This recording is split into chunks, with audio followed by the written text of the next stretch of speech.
Anyway, I installed the transponder. Because it was cool, and because I didn't have one. Also because I was tired of being denied from control airspace. So I dived in. I got ready. I had a cup of coffee.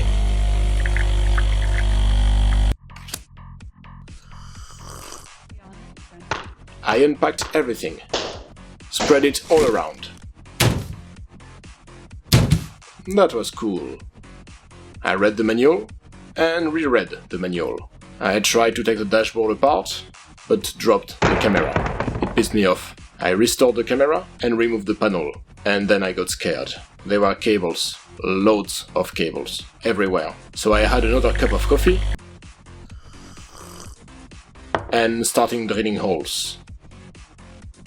I cleaned and drilled more holes. Then I cleaned again.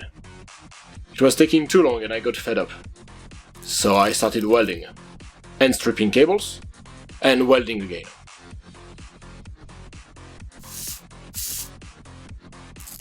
I had another coffee and made more holes. My assistant told me,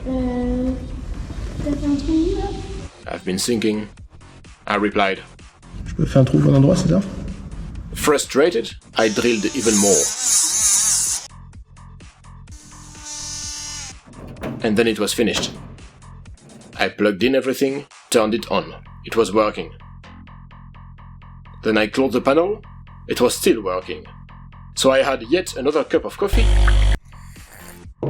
and went for a test flight. The controller saw me. I saw that he had seen me. He said, I replied. I was happy. Anyway, I installed the transponder.